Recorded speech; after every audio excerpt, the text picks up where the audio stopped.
Hello! Today I will be talking about one of the most complex mythological characters in the Edda, the great god Odin, and how he may fit into the concept of pantheism. But before I begin, I'm going to clarify what pantheism means, because it is a concept that appears to be difficult to grasp for many. And after discussing what pantheism is and what kind of position this concept may have had in Old Norse paganism as a whole, that is, whether it was the lore of the people or the lore of certain spiritual elites, I will go through the evidence of Odin pantheism in the Edda. Finally, I will tell you a story about my own personal encounter with the Odin of my dreams, and why I came to approach the myths the way I do. But first, the scientific part. Actually, I began my talks about pantheism already in video number 3, Myth and Parable, where I gave some comparative examples from contemporary Indian pantheist traditions and from classical mystericals such as that of Isis.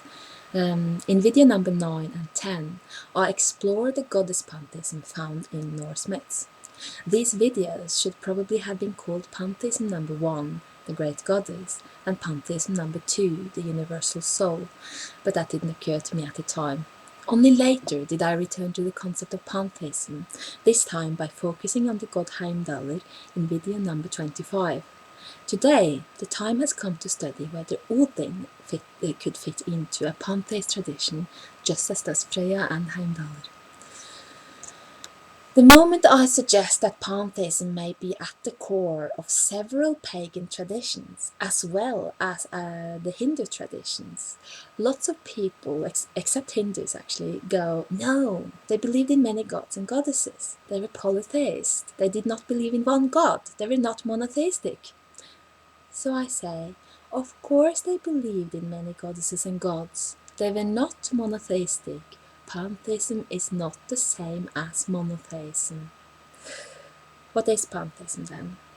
It is derived from the Greek word pan, which means all, and theos, which means God. The word pantheism means all God, as opposed to the word monotheism, which means one God. Pantheism has existed in several forms, so I will only mention here a couple of main pantheist lines of thought. One important line of thought emerged from polytheist religions, such as the classical ones, as well as contemporary Indian ones, religions that knew and worshipped many deities. The idea was promoted that despite the appearance of different deities, there is an ultimate reality, an ultimate unity behind the many gods, and that they are united in a singular source, a divinity that exists within all living beings. The gods and goddesses are many and one at the same time, and this is not the same as monotheism. In monotheism there is only one god, and he, as far as I know, this position has always been assumed by a male god. Well, he sits outside the world, which is his creation, and looks into it as a distant overseer, pure and perfect, and judges his creatures for their morals and for their faith. He's outside of his own creation, which is usually regarded as sinful and imperfect, despite it having been made by God. And we are but creatures put inside this world for him to observe, reward or punish according to how well we worship him and how correct our ideas are according to the monotheist religion. All other gods and goddesses are either disregarded as unreal or condemned as evil demons. And it's actually still going on. I looked at the internet and it's amazing how many people actually believe that pagan gods are some kind of demonic or alien creatures having come here to get us or trick us. It sort of follows in the footsteps of the church that made all gods and goddesses of pagan religions into demons. Pantheism, on the other hand, basically means that all creation is God, so that the universe is not really the creation of a god, but rather the very body and soul of a divine being. If the universe is a being, then all who live within this universe are part of this being, like the cells in a body. And if we are all but cells of a universal divine body, and this universe is experiencing the the world from the perspective of each cell, then the only difference between us and the entities we call gods and goddesses are merely the size and degree of energy and power that we possess in a given life. This realization is the ultimate mystery of pantheist lines of thought. However, even pantheists will often find it difficult to really grasp this ultimate mystery, feeling lesser and more imperfect than the gods, and thus find it more comfortable to lower themselves before the gods whom they worship as perfect aspects of the divine whole. Still, many pantheist traditions extend the soul core unity of their deities to the concept of a unifying universal soul, an all-soul, which means that even individual mortals are derived from the same soul source and essentially sharing the same soul. As such, not only the gods, but even as human beings, yes, even animals and plants, are actually sharing the same soul and are united in the universal soul. Maybe this is even harder to grasp than the concept of gods and goddesses being different aspects of the same source deity. But if you can grasp that, it becomes easier to see that our individual differences are indeed real, just as the gods are real. Yet from that perspective, on a deeper level, our differences are an illusion. We look, feel and think differently. Our powers are greater or lesser, but essentially we share the same core essence, being but individual expressions of the countless faces of the universal soul, like the countless individual cells that actually make up a singular body. Difficult concept. It usually is, because most of us are accustomed to think from a sort of frog perspective and feel certainly separated from our surroundings. So I'm going to try to give some more examples that may help us on the way to understand the concept. You don't have to agree with it, I'm just presenting a concept here, okay? Lots of pantheists have paid reverence to all the gods in their religion, but focused particularly on one deity that in their minds serves best to represent the more or less unfathomable universal being. This does not mean that they disregarded other gods. It only means that the particular deity that they chose had a universal and all-encompassing character that served to provide an image of the great all. From this line of thought emerged the mystery cults in classical times.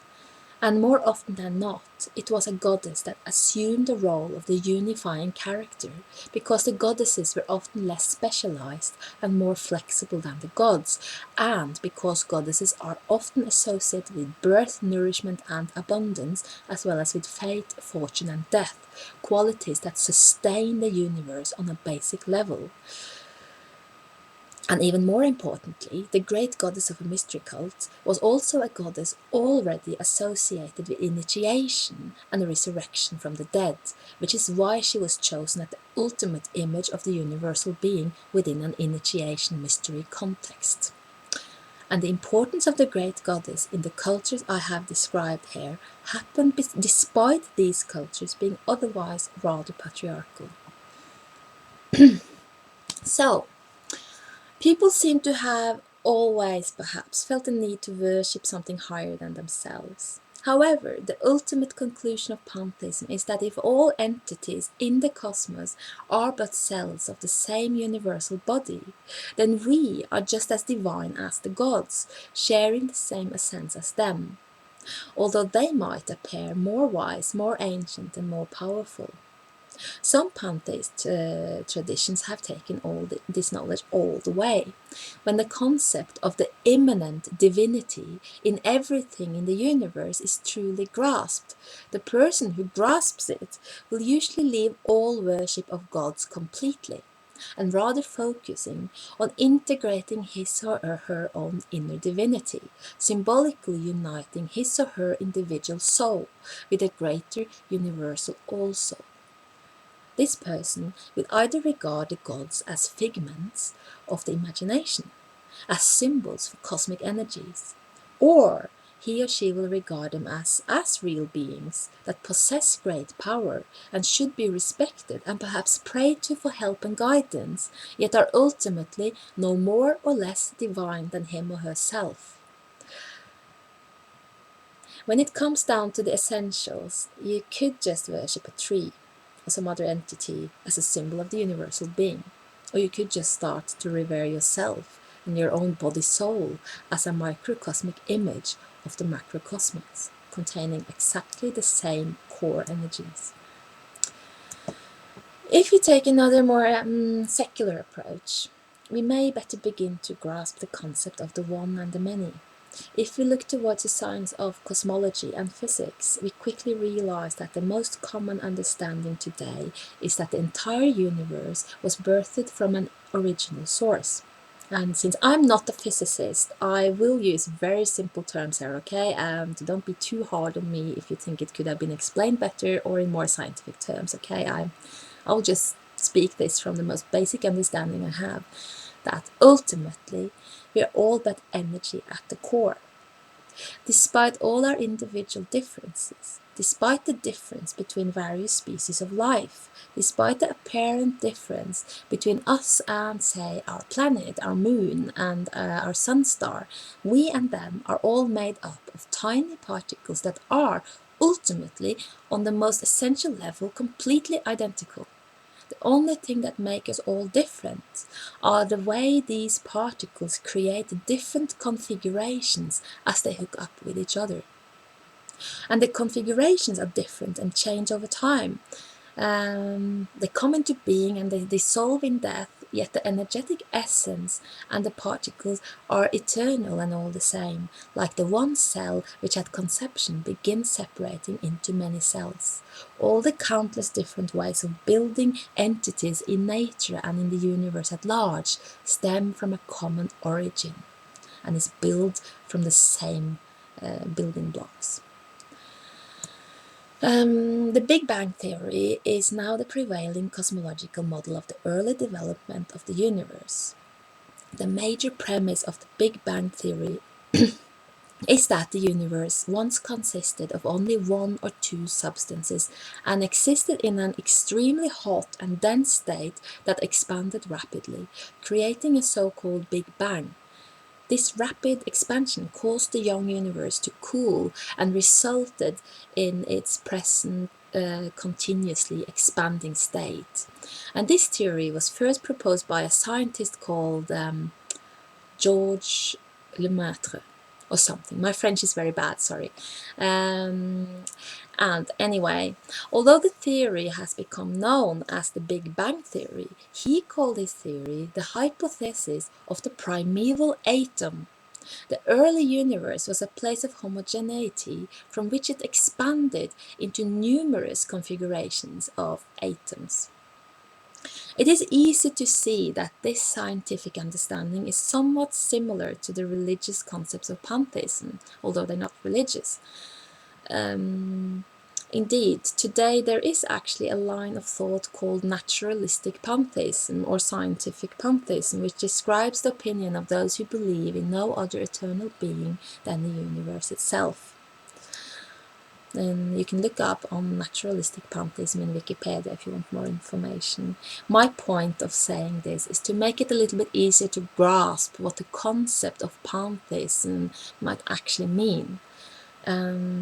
Now, there will still be someone who will sort of rage and say that the Old Norse people were not pantheists, mainly because they think that as far as history is concerned, everybody in a historical culture must have believed exactly the same, which is not true. People believed in different things even then.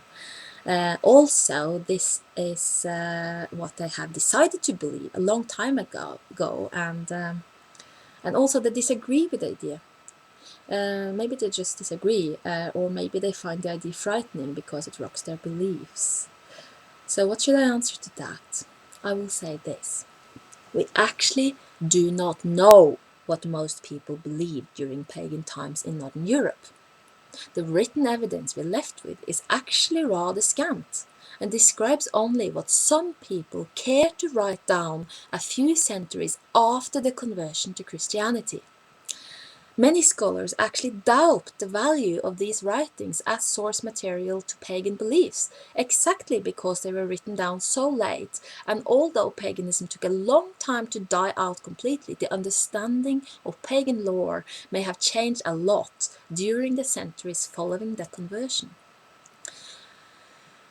Archaeological evidence is very valuable, but could be interpreted in numerous ways according to the worldview and subjective experience of archaeologists, which is always the case in the study of human cultures. Then there is the place name material, which is important because it lets us know which gods were worshipped where and when. All over Scandinavia, there are ancient place names that indicate the worship of particular deities in that area. To make an example, there is an area in my hometown Oslo which is called Torshov, and I have sometimes asked people who live in that area if they know what the name Torshov means, but to most modern people it is just a syllable that describes a certain area of the town. However, the name actually means the Temple of Thor, and indicates that this was a place where the god Thor was worshipped. The place name material gives us an insight into which gods were actually most important in practical life, insights that are often very much at odds with the importance of the gods in the mythology. By comparing the place name material with the myths, we see, for example, that the god Odin was far less important in Scandinavia as a whole than the myths would lead us to believe.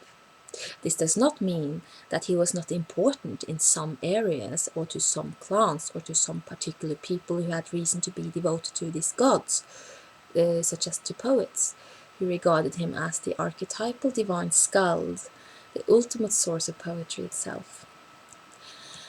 Now, because of my research into the ritual structures of the myths, which I presented in my thesis in 2004, and which you can find as a link on my channel, I think I have proved that the poems of the Poetic Edda are actually created by pagan poets and can thus be used as sources to pagan beliefs. Or to be more exact, they can be used as sources to some pagan beliefs. What was remembered and written down was the lore of Old Norse poets, the skalds, and this is when we have to ask ourselves whether the skalds were actually representative for the entire Norse pagan religion. They were probably not. We know that to be a skald, a bard, was actually a sacred office at some point in history. Odin, for example, does not refer to himself as a skald actually, but as the great Thule. Thule was the title of a skald who recited sacred lore. The skald and the Thule received initiation into the mysteries of hidden lore. What kind of initiation? Well, in the beginning of the 13th century, the bishop Bjarni Kolbeinsson of the Orkney Islands declared himself to be a good Christian by stating the following sentences.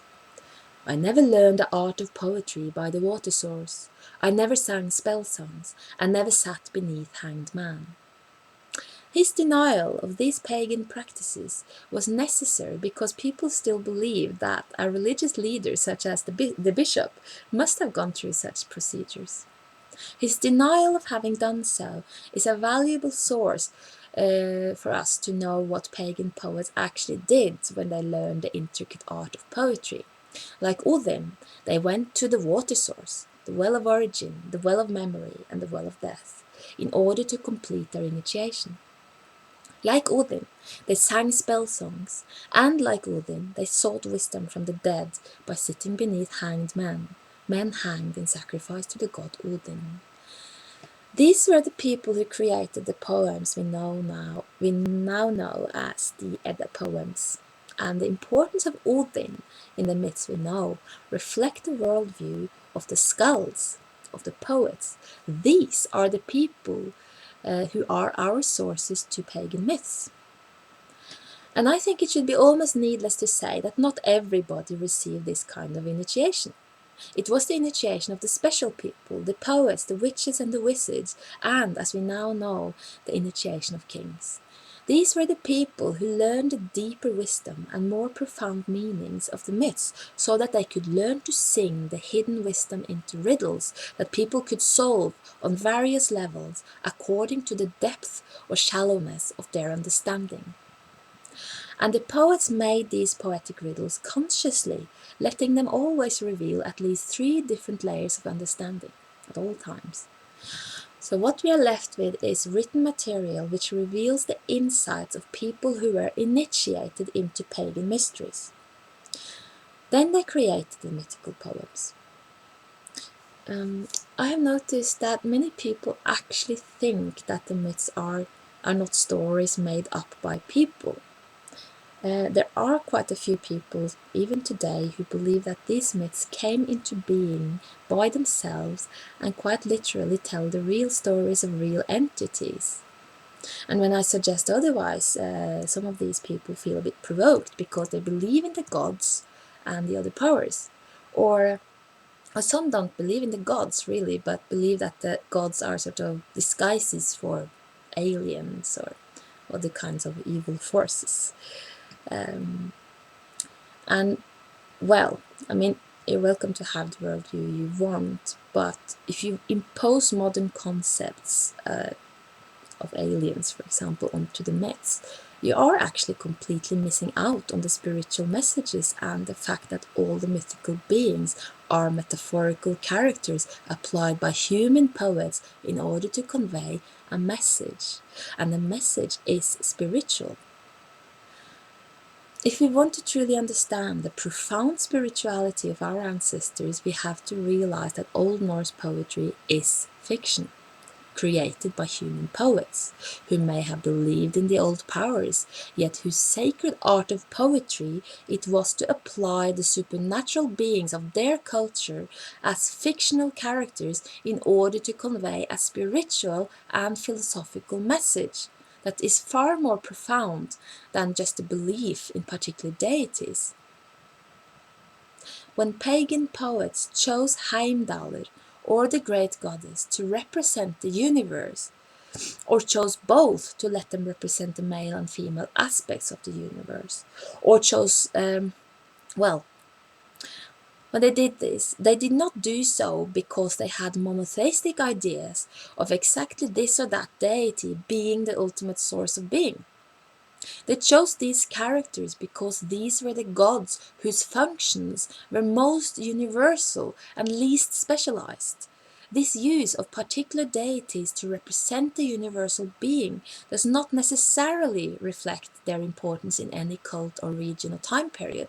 Heimdallr, for example, was not very important in the cult at all, less important than Odin.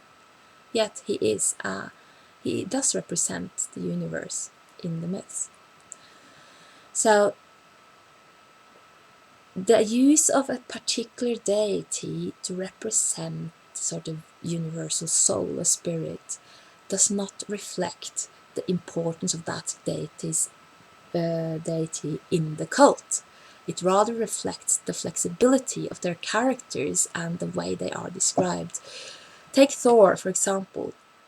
Why is Thor never employed as a universal source being in poetry? We know from the text, we know from the numerous hammer symbols, and we know from the names of men and women who were called up after him, and from the place name material that he was a very important deity in Scandinavia during the Viking Age.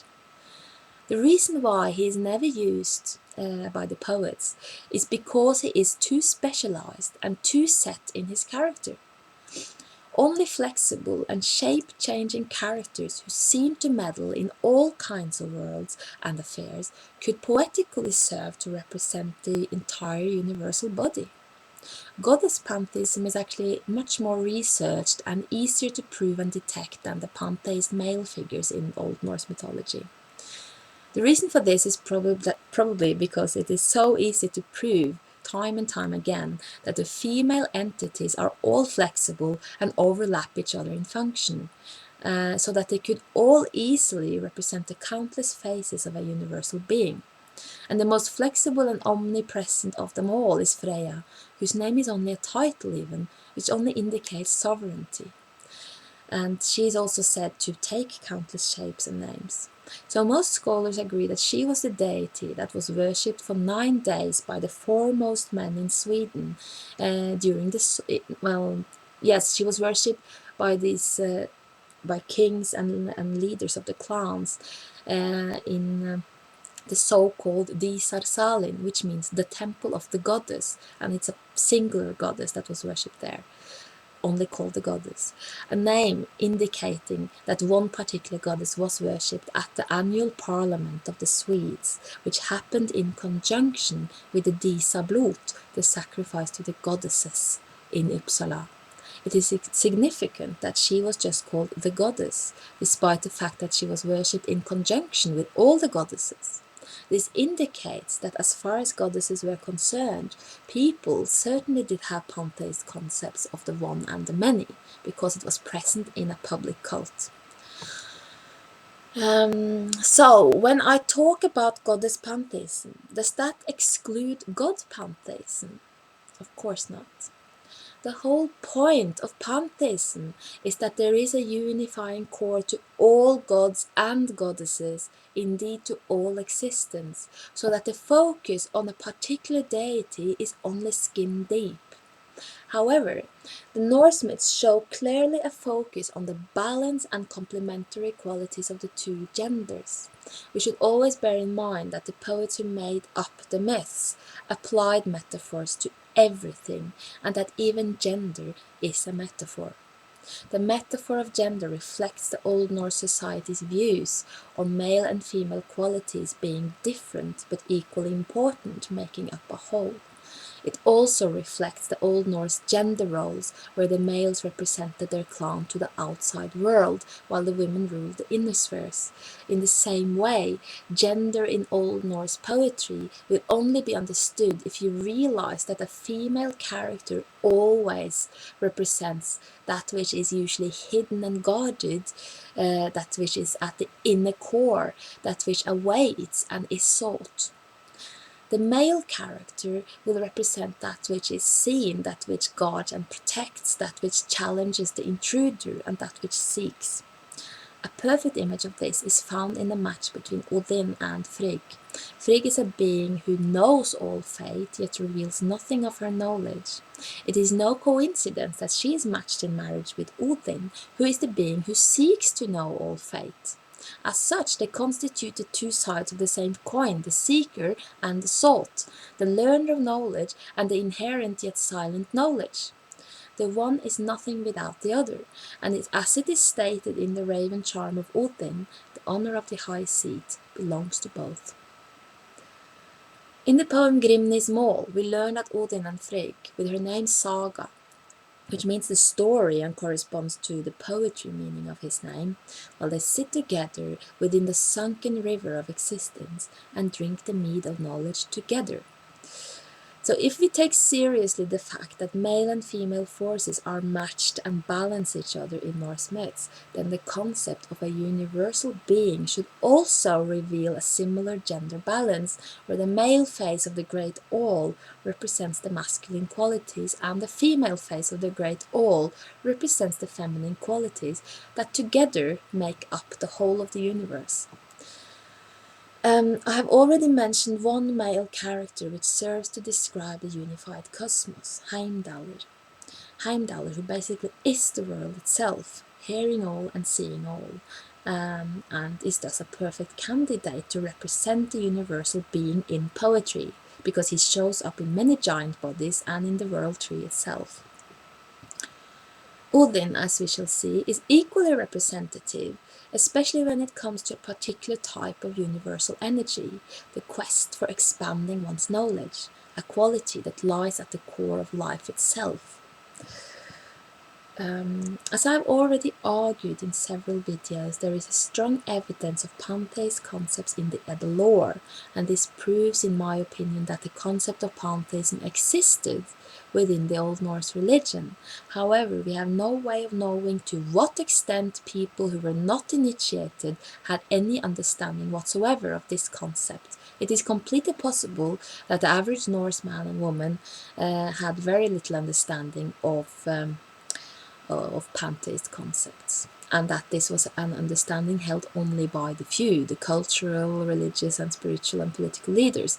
But it is equally possible that the average Norse man and woman actually did have some understanding of pantheism. We just do not know anything about the degree to which this concept was known and understood at large. The only thing we can know through interpretation of the metaphors and the allegories is that such concepts existed and were promoted by the skalds, and that it was at the core of the tradition followed by the skalds, the poets who received their initiation in mystical ways and who left their lore to us. I'll tell you about my own personal vision of Odin as a universal being towards the end of this video. For now, I will only say that I had a sort of transcendental experience once, which made a lot of puzzles fall into place. Sometimes intuition will help us to find new ways to look at something one has been looking at and try to figure out for a long time. So I had, at the time, long suspected a deeper meaning to the myths of the Eddas, and after my experience I sat down with the Edda poems again, which I had done lots of times before, but this time I began to scrutinize the lore of Odin in order to see if my intuitive visions were merely personal insights of my own, or if there was any correspondence with the actual myths that we know. I found that my dreamlike intuition and visions had directed me towards an approach that completely revolutionized my understanding of the myths. Now, Odin has been an important figure in many of my talks already, so I will not go too deeply into matters that have already been touched there. To sum up, my videos number 12 to 15 are all very much focused on Odin. In number 12, called Hanging the Sorcerer, the Initiation of Odin, I talk about the myth where Odin hangs on the world tree in order to grasp the runes and learn powerful songs so that he may become a wise man. I also showed how this myth is actually connected to the myth of Odin seeking the mead of poetry in Gunnlod's hall, and that the two myths together make up one singular story. In video 13, I talked about the ritual of sacred marriage and the precious mead, a theme I returned to in video number 27, which was called Odin in Myth, History and Sacred Marriage. The theme of sacred marriage in Scandinavian prehistory has been well known to scholars for several decades already, and is still being researched and promoted in academic circles, and is actually crucial in the lore of and the history of the god Odin. However, it would seem that this knowledge has not yet found its way into mainstream education and media, so I'm actually a bit surprised sometimes about how many people are who have obviously been interested in Norse mythology and read quite a bit, are still surprised by this kind of information. In video 14 and 15, I continued the talk about initiation rituals and showed how the path staked out by Odin when he sought the runes, the spell songs and the precious mead was actually followed by other gods and human beings. As such, Odin was the instigator of a spiritual path of initiation for males, the first to stake it out. And I say it was a path for males, because all those who are described following the path of Odin are male, and the culmination of their path lies in marriage to the goddess. Of course, this could be a metaphor, the male representing the seeker and the female representing the sought, as usual. But it could also reflect the fact that this was an initiation code for men, although they worshipped a goddess. However, I also show that Odin learned a significant part of his art from a female, and that females acted as teachers on the path of male initiates. As such, there was also a female path that we simply know less about. In video number 22, I made a more in-depth study of the Trinity theme in Old Norse myths, showing how Odin and his two brothers made a sort of prototypical pattern that resurfaces in all the male trinities in the Edda, and that the three represent the three main aspects of human existence: spirit, mind and passion. So I'm gonna continue a little where I left in that video. Excuse me. Firstly, we have the name Odin. The name is derived from the Old Norse word Odr, which translates as poetry, spirit, or frenzy. The in ending is a suffix which means the same as the English word the. Thus we realize that the name Odin indicates that he not only is poetry, spirit and frenzy, but he is the spirit, the poetry and the frenzy. As such, obviously, we all have these qualities within us. The spirit is that which gives us breath and inspiration, which is exactly what Odin is said to have given to men and women alike. The poetry is equivalent of the mind, that's that within us which creates the stories that are our lives. And the frenzy is our passion, our desire, that which drives us forward and makes us seek, rebelling against everything that limits the fullness of our being. All these three meanings are relevant and coexisting and symbolized in the Trinity that I have talked about before.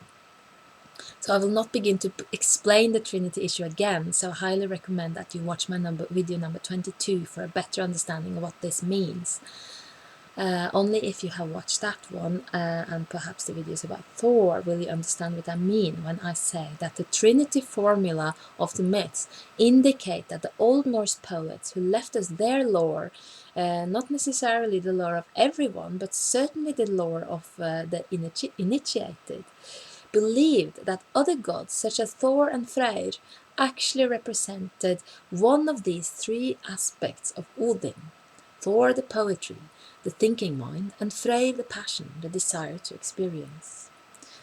This in itself is a powerful indicator of a pantheist concept behind the messages of Old Norse myths. So again, since many seem to misunderstand this concept, yes, these gods were indeed worshipped as separate entities in Scandinavia. I'm not saying that they were not worshipped in their own right. What I'm saying is that the poets applied these gods as characters in order to reveal deeper spiritual knowledge, where the gods represent cosmic, natural, and human qualities at large, both outside of and within ourselves, and that they had a pantheist understanding at the core of their mysteries, mysteries that may not have been understood by those who were not initiated. Well, let us move on. Let us talk about Odin's ravens, Hugin and Munin. They are also a part of the Trinity concept, actually.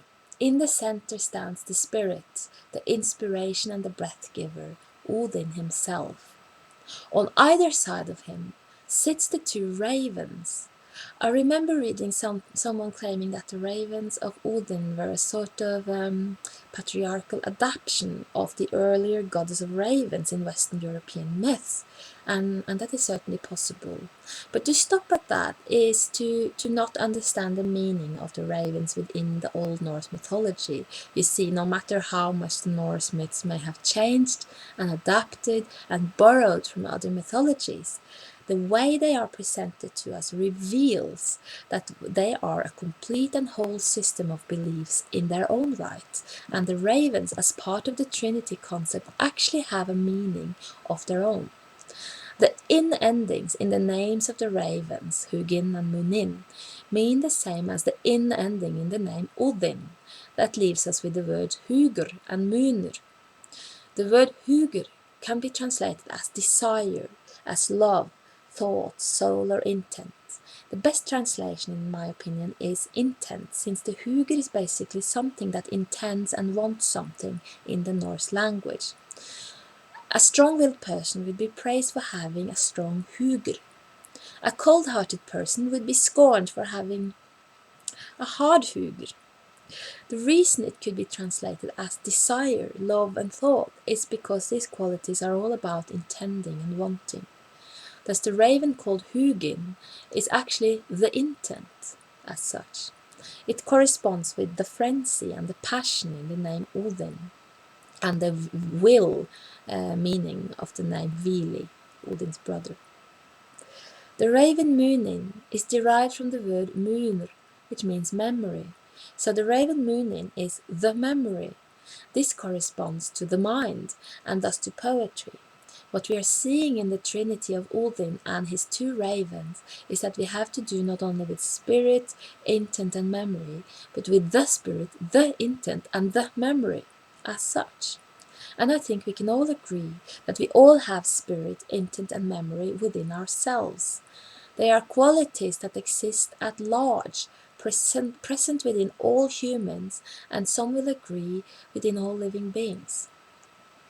What about Odin's wolves? He's said to be accompanied by two wolves called Geri and Freki. Again, we have the Trinity formula to deal with. Let us look at what these names mean. Geri could easily be derived from the Old Norse verb gera, which means to do or to act. As such, the wolf Geri represents action. He is the doer, and we all have the doer within us, do we not? Freki actually means the same as Fenrir, namely greed or gluttony. Obviously, this is the wolf that corresponds with the frenzied passion of the spirit. That leaves the action wolf to correspond with poetry and mind, that which creates the story of our lives, while the greed or the passionate desire drives us forward. After having looked at these Odinic attributes, let us now move on to an Edda poem called the Grimnismal, which means the speech of Grimnir, the masked one or the hooded one. This is one of Odin's many names.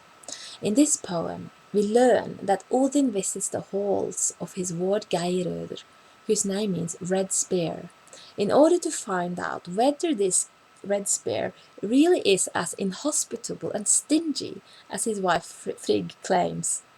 Inhospitality and stinginess were considered very bad form in pagan times, and Odin is very disappointed to hear that his own ward could have sunk so low. So, skipping a few details, as Odin arrives with red spear, his worry is confirmed, and instead of being recognized and welcomed, he is chained between two fires that gradually eat their way towards him. Now, if you realize that Odin represents the spirit, you will understand the deeper meaning of this metaphor. Red Spear can no longer recognize the spirit of knowledge and change it, allowing it to be consumed by fire. The result is that he ends up dying on his own sword. But just as the spirit awaits the fire, 8 days have passed, and well, all the Old Norse poets knew that 9 days was the symbol of death. So this was very close to death. But then Red Spear's young son Agnar, who is named after Frigg's ward Agnar, and whose name means honorable warrior, offers the spirit a drinking cup. And to reward the young man, Odin begins to reveal secret knowledge about the 12 spheres of existence, and finally reveals who, or rather what, he is. Now, if you have a translated copy of the Poetic Edda lying around, I recommend that you now look up the Grimnismal. If you have an English translation, it will probably be called either the Lay of Grimnir or the Speech of Grimnir. Find stanza number 46 and read from there. What you will probably find is that Odin starts to list up all his names. Are the names translated? Probably not. As they are, and if you're not familiar with Old Norse, you will only read a long list of exotic sounding names that are really nothing but meaningless syllables to you. Then consider the fact that the names actually mean something, and that these meanings were known to both the poet who made the poems and to his audience. Then consider the possibility that the meanings of these names are in fact essential to Odin's revelation. So I'm going to offer my translation of the names in these stanzas, where Odin reveals his true names to the honorable warrior. The stanzas here translated are number 46 to 50, and then stanza 54 of the Grimnismal in the Poetic Edda.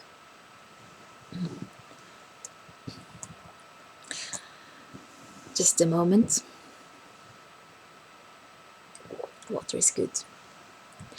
46. I called myself masked.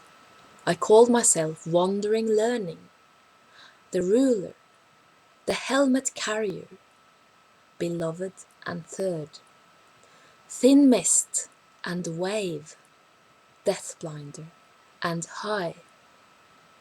47. Truth and perishable and truth guesser, joy of the moment and pushing forth, towards sight, fire-eyed, harm-doer, the one who is many, hooded and masked, bright knowledge and much knowing. 48. Broad hat, broad beard, victory father, and pushed, all father, choice father, close weight, and god of burdens. Never did I have just one name as I moved among the people. 49. I was called the masked one in the halls of spear sores, and castrate in the house of divine water source. Cauldron I was called when I pulled the sledge. Faith I was at the parliament. Expander at the battleground. Ashes and oven, justice high and vibrating path, magic wand and long beard among the gods. 50. The burner and the burned I was called at sunken memory. I tricked the ancient giant when the son of mead witness the mighty giant died in battle with me. 54. The spirit the name is now, the old one I was before, and thin mist before that, awakening and shivering, veiled wave and shattered god, human and castrate among gods, opener and closer, and all, I believe, stem from me only. I don't know if I could find any better example of a true pantheist revelation in pagan lore than this poem. He even states that all stem from him. There are so many names that I cannot go through each of them and analyze each of them in this talk. But if you listen, they actually speak quite well for themselves. In the Prose Edda, Snorri describes Odin in a similar manner. In the Prose Edda, the chapter called Gylfaginning, which means the visions of the sorcerer king Gylfi takes upon himself the name Gangleri, which means wandering learning, and visits the hall of the Aesir. As I already quoted, Gangleri, wandering learning, is actually one of the names that Odin reveals as his own. So the sorcerer king who goes to seek the Aesir is actually a disguise for Odin himself. And the most puzzling thing is that it is thus Odin himself who seeks the Aesir and is met by yet other aspects of himself in order to learn. In the story, wandering learning, a disguise for Odin, is met by a trinity called Hor, Jafnhor, and Thridi, which means the High One, just as high, and third. And all these names are known and listed names of Odin, despite the fact that they all speak of him in the third person. Wandering learning too is Odin, asking the other aspects of himself about the nature of himself. They're all really speaking about themselves, yet using the third person, and they're all the same.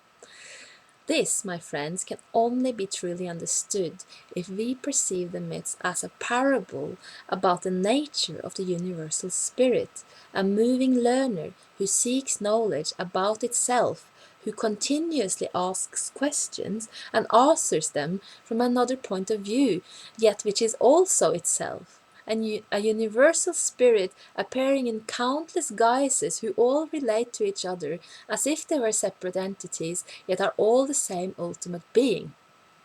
I read, Wandering learning began his questioning thus, who is the highest and the most ancient of the Aesir? The High One said, He is called All-Father in our language, but in Old Åsgard he had 12 names.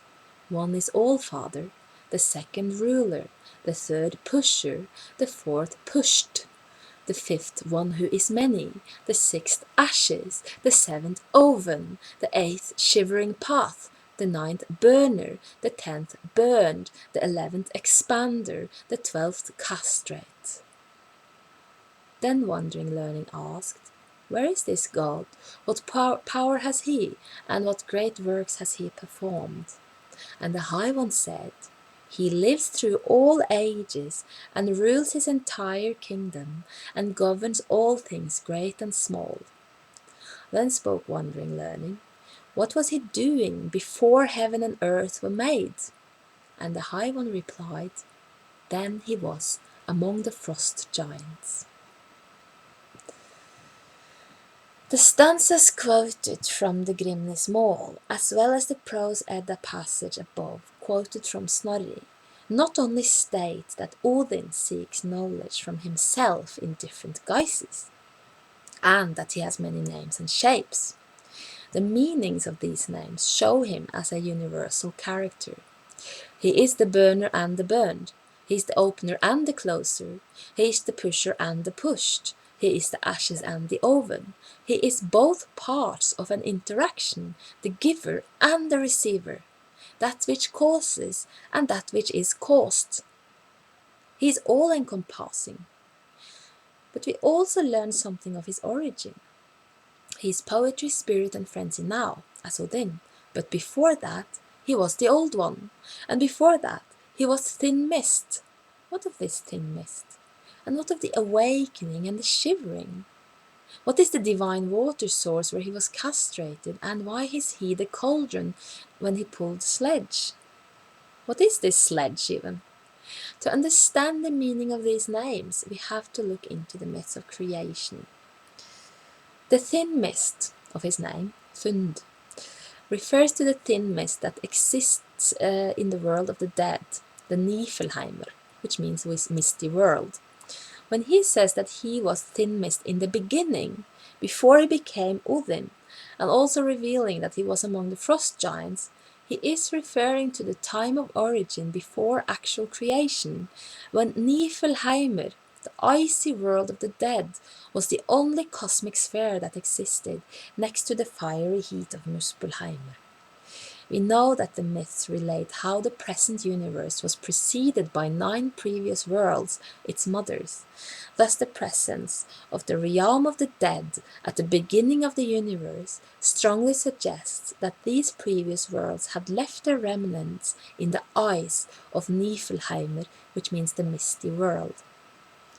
We know that the first conscious beings of the present cosmos actually came from the world of fiery heat in the shape of the giant cow Audhumbla, and that she began to nourish herself from the ice and mists of Niflheimer, the misty world.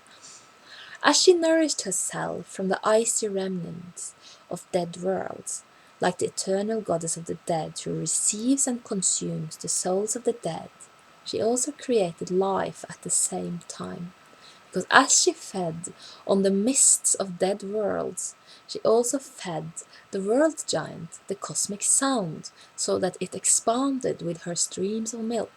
And as she slowly worked her way into the core of the icy realm of death, she uncovered another frost giant called Bur. And as she continued to feed on the ice, her warm tongue caused him to defrost back to life. The name Bur means the storage room, or the cage, which is also significant. It was something that contained something. What he contained, obviously, was the potential for conscious intelligence. We must assume that this giant belonged to a previous world and that he had only been hibernating within the death realm, awaiting a new cycle, carrying with him the seed of new life. Out of the storage room, after this frost giant storage room comes a son, and his name is Bor, which indicates a drill. And if his main function was to drill himself out of the cage, well, as well. His main function was to drill himself out of the cage. His wife was called Bestla, and her name indicates a rhythmic beat. United in a metaphorical marriage, the beat and the drilling power succeeded in escaping the ancient storage room, and as the storage room opens up, three entities appear that are also just one: Odin, Vili, and Ve, the three aspects of conscious existence that were to move through the universe and give it shape, and also the three aspects of conscious existence that would eventually give breath, intent, and the power of thinking to human beings. This brings us to one of Odin's names, Thund, as I mentioned before, which refers to thin mist. Thin mist was exactly the essence of the frozen world that contained the remnants of previous worlds. This was what Odin was in the beginning, when he was among frost giants. He was the mist of the realm of the dead, the remnants of previous worlds. He is the result of the quickening of life that came out of the death of a previous world.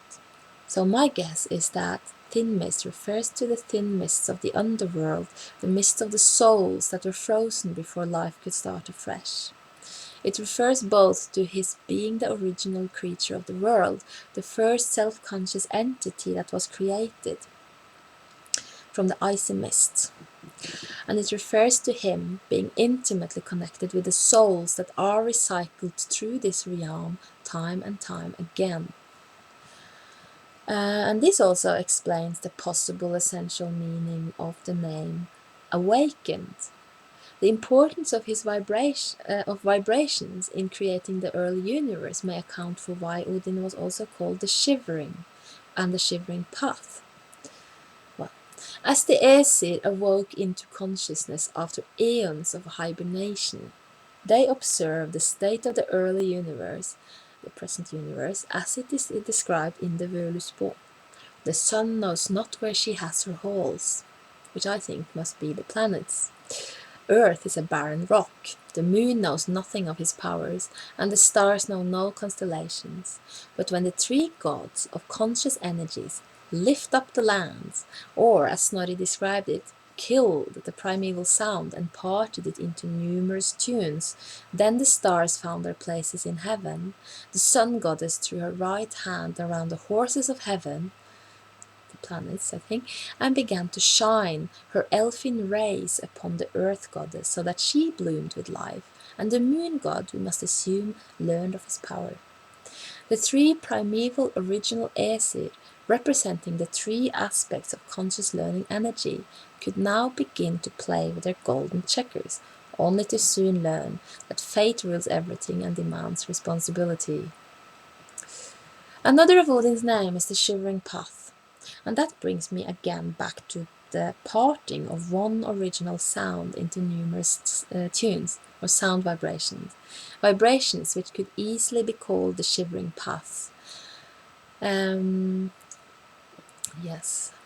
What of the divine water source? This is a reference to the well of origin, the well of memory, and the well of resounding, the original source of all movement. That he was a castrate when he was there is a very interesting detail, which I think I have to make an analysis of another time, because it will take too long.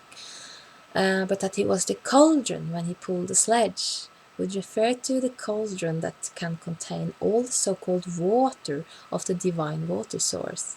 The sledge being a symbol of a physical shape pulled through life, and which he pulls, containing the divine waters of life.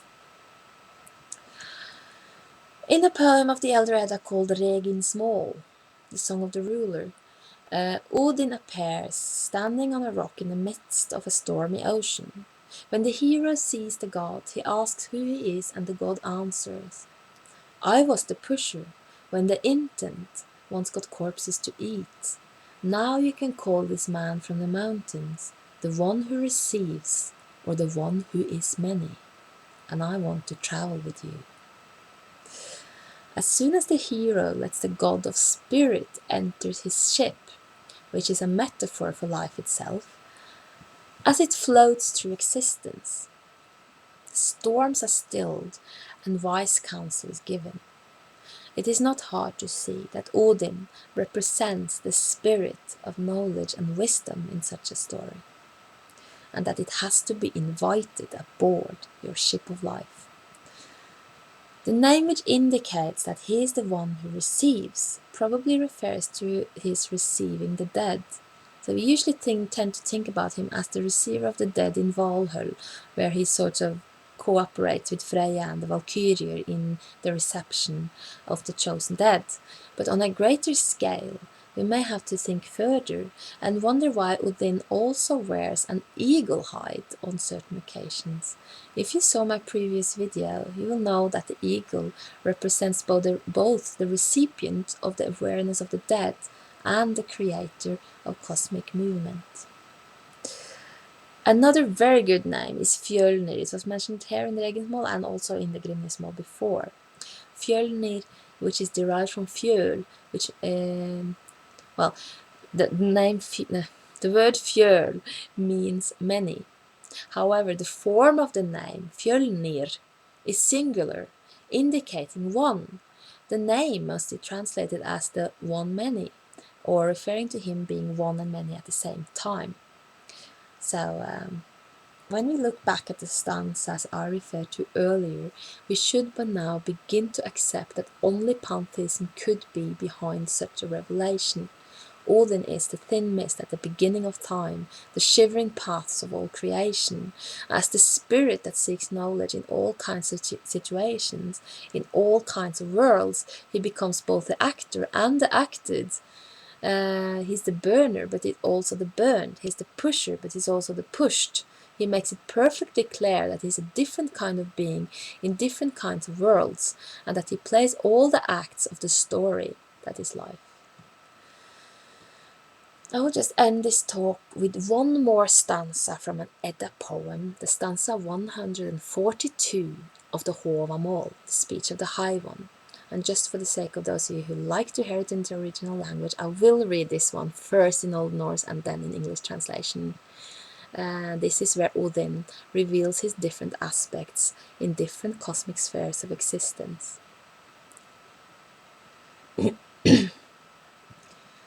Odin med åsom, en fyr alfom dåin, dvalin och dvergom fyr, asvider jötnom fyr, ek reist skall fra symer. Okay.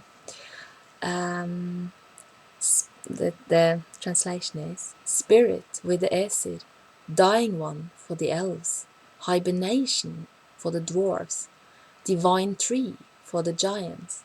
I myself carved some.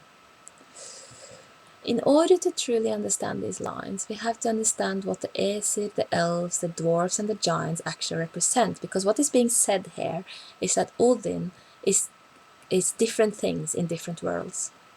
The Æsir are the energies of conscious intelligence at large in the universe and within the individuals. So to our conscious intelligence, it is simply the eternally seeking spirit. The elves, however, for the elves, he's the dying one. The elves are mysterious, and I have not made public analysis of them yet, so for now I will just state that they probably represent the souls of people, either the souls that haunt the burial mound as hidden dark elves, or as the souls of the three upper heavens of immortality, where they are light beings, higher even than the gods, associated with the splendor of the sun, as well as with the so-called Hlydalar, the valleys of heat. When we understand the elves as souls of the dead people, we may more easily understand why Odin, as the spirit among elves, is Dóin, the dying one. The dwarves have been accounted for in one of my videos earlier called Of Dwarves and Men, where I analyzed the dwarves as the images of men, limiting the limitless, images through which the gods move into our world. As such, the spirit often becomes dormant when it enters a limited physical shape, like the sleeping Norns, who are the daughters of Dvalin, the hibernation, and who, because they are hibernating, only spin random and unfortunate lives for those who have not yet woken their fates.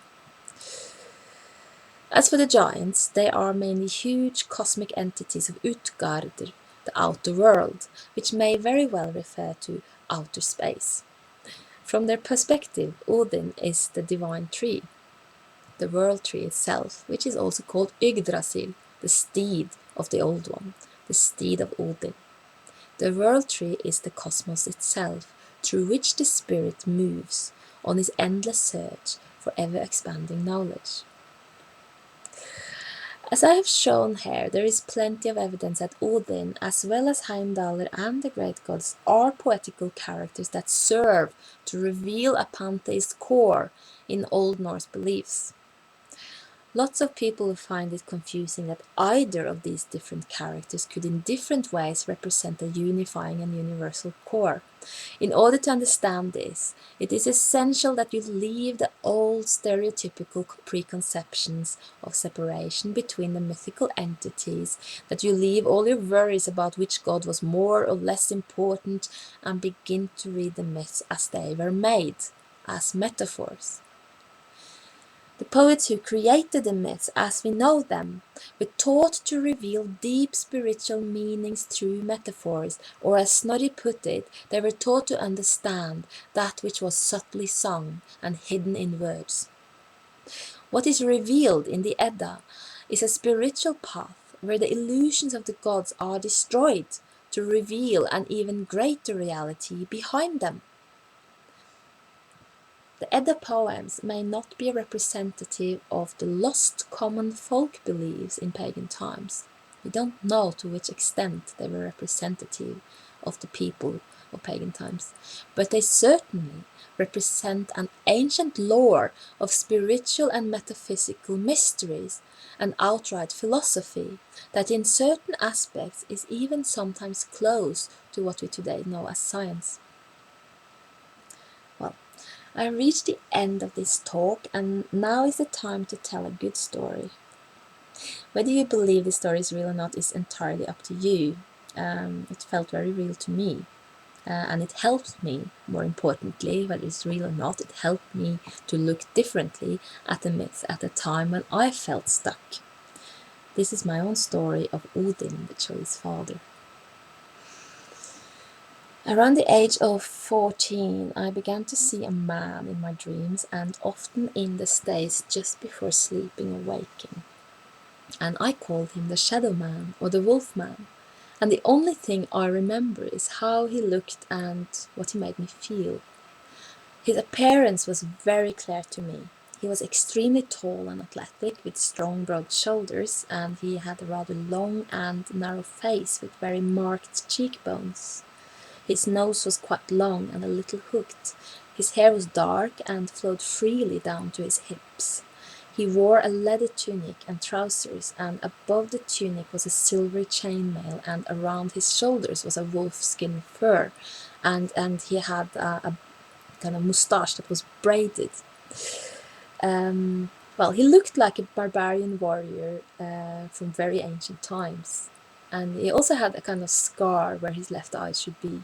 Later I always drew him with a scar over his right eye, but in my vision it was his left that was missing. The scar went down to his left cheekbone and formed a little cross there. His remaining eye was dark with a sort of golden hue, shining and highly intelligent. So I had a very clear image of him. I'm quite sure that we spoke, but I have no recollection of the words. I think that most men will perceive Odin as a sort of father figure, a leader figure perhaps, or a teacher, and I think that's perfectly understandable.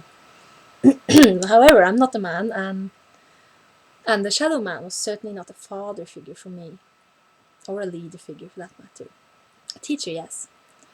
But the strongest feeling I had when I saw him was of being held in a fashion. He made me feel comfortable, like I was not alone, and he made me feel safe. He was scary looking, but that was not intended to scare me. So, and before you start getting any ideas, there's no hanky-panky. He remained in the shadows at a certain distance, and this was why I called him the Shadow Man. Okay, I'll just have to do something about the light here because it looks like I'm vanishing. Just a moment. There, now I look real again. Well,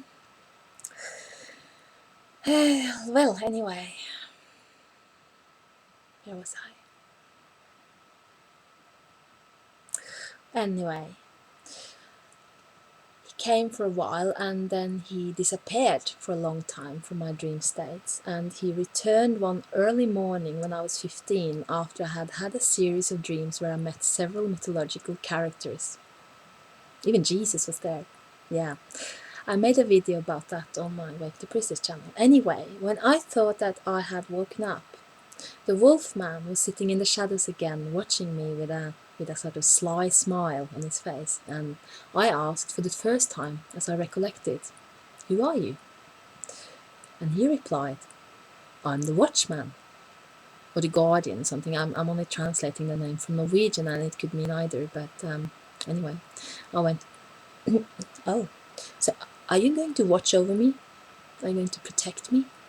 And he grinned and with that sly smile of his and said, "Well," in Norwegian he said the words "på en måte," which in English would translate as "sort of." So I was a bit confused.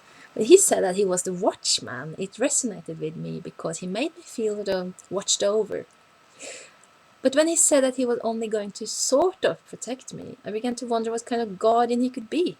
So I asked again, "Who are you then, really?" And he said the oddest thing. He said, "I am you." I was like, yeah, right, I mean, he was the furthest thing from me that I could think of, so I picked up the most obvious difference and exclaimed, but you're a man." And he just grinned even more broadly and said, "Sort of." So I figured, he's a man, but only sort of a man, not really a man. His shape was obviously an imagination, yet I felt that he was a being without physical existence, despite the very strong visual impression I had of him, and a man who claimed to actually be me, and to be kind of a guardian. This is very, very odd, and I became very curious. So at the time, I started to drift back to sleep, quite exhausted, and the only thing I recollect is the feeling that he took my hand and started to walk me into my dream, and that we talked a lot. Or mainly, I did the talking. He had a great ear for listening, and something about his presence made me raise and answer my own questions, which always led to a new question and a new answer, and on and on and on I went forever. He taught me that there was never one singular answer to end all questions, only countless questions and countless answers. He taught me that the path of learning was endless, and that whenever we insist on remaining inside a worldview box, our wisdom becomes stale and our minds small. I wrote a lot of these discussions down when I woke up after such dreams, because it was only the first time of many, and he actually used to come just as I was falling asleep and took me into a weird philosophical dream state. I also had the sensation of being outside the world, in a dark blue place where we could see stars above and below, and where we looked into floating pools which he called realities. After a period of time, the watchman disappeared, and it was only several years later, when I had already studied the Edda poems for several years, that he returned before my inner eye. And only then did I start to suspect that he was a kind of Odin figure. It never occurred to me before. When I first began to draw cartoons about Norse myths, however, I realized that I was drawing Odin almost exactly as I had envisioned the Shadow Man. And then one night, as he appeared again, for the first time after many years, in a state of meditation, I asked him, "Who are you, really?" And like so many years before, he replied, "I'm the watchman." And I remembered our previous discourse, so I didn't bother to try and make him specify. Instead, I asked, Yes, but who are you really? And again he replied, I am you. So I decided to try and ask a different kind of question in order to make him reveal more. So I asked, have you been called by other names before? And then his face started to dissolve into the shadows, but his voice became very clear in my head. And he said, Utanas. And I knew that this was an ancient name of Odin. At the time, I had also started to suspect that Odin, as a mythical character, represented something more deep than just a divine yet human-like patriarch that most are accustomed to think of. So I realized that I had finally actually made this shadow man identify himself in a way. But it wasn't enough. So I asked the next question. And what are you behind the names? And that was obviously the right question, because the answer turned into the ride of my life.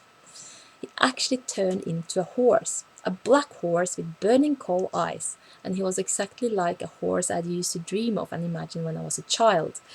I had called this horse the Fireball, and on account of his fiery eyes, and I could ride the horse through the universe. So when I was a child, I used to imagine that I could ride him and he could jump from planet to planet, from star to star, and I love that horse. And now I mounted the horse of my childhood imaginations, and then the speed of my visions accelerated. It felt like we were moving through an immense, a vast network of countless energetic tunnels, that we were moving at immense speed through them, and on the way I saw and understood what he was. I could not really express in words what that revelation felt like, because to remember it even is a bit hard. The best way to explain what I saw, well, to begin with, he was certainly not a man in the sense of a human male. He was actually not really gendered at all, so that the best way to describe him would actually be to use the neutral form it. And it was like a particular kind of cosmic energy. And we humans will easily perceive this energy as masculine because of its sort of push forward, penetrating and conquering nature. But in reality, he was just a kind of non-gendered energy that could assume any form according to the eye of the beholder. So I perceived that he was the energy of ever expanding, seeking, conquering consciousness. An energy that wants to learn, seek. An energy that is always expanding, learning more, seeking more knowledge, seeking more experience, seeking more action, a desire to experience every possible and seemingly impossible quirks of conscious existence. And this energy was perceived by me simultaneously as one unified and very real cosmic entity, and at the same time as an impersonal energy that exists within all life. It was both things at the same time. And that was why he said that he was me. He was in all things that ever lived and learned through the experience of existence. He was truly the watchman, the great cosmic observer. I also learned that if I was connected to this energy, if I could assimilate this energy within myself, it would in fact watch over me and protect me. But if I was not able to integrate it within myself, it could just as easily lead me into peril just to learn from it. He made no judgment upon any kind of experience or point of view. He was in all kinds of experience and in every point of view in order to learn. He was in the dramas, in the comedies, and in the tragedies, and in the romances, and in the thrillers, and even in the horror stories. He was the poetry of every story, of every life that ever lived. He was in every world, watching every experience, ever learning more. His lost eye lies in the well of memory, where all universal intelligence is collected. He's half there, half here. He's everywhere. And as he revealed himself to me, he also revealed the female aspect of himself, the eye that lies in the well of memory and receives all knowledge. the part of the universe that is not frenzied for learning, as himself, but calm, cool, and silent, the recipient of all the learning. And that part was the feminine aspect of the universe, although both energies are equally present within everyone and everything, and in all the stories.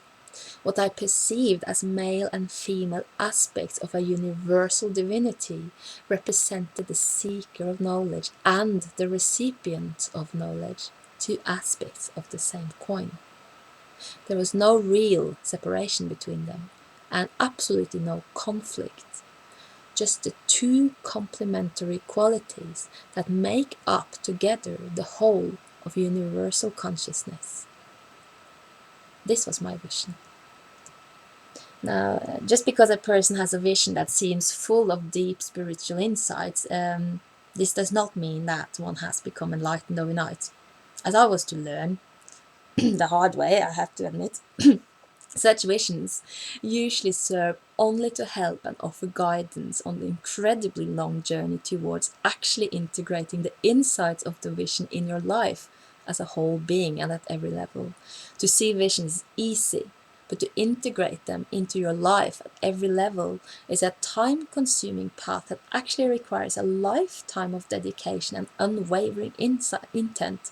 We are so easily fooled by the clever ideas in our heads that we start to think that we have assimilated them in areas of life where we actually have not. There is no instant solution, but experience became a powerful tool for me, both in my personal life, like a reminder of what I ought to focus on whenever I wandered into crooked paths, and also a tool that helped me look with completely new eyes at the old Norse myths, even after several years of studying them. So that's it for today. See you again later.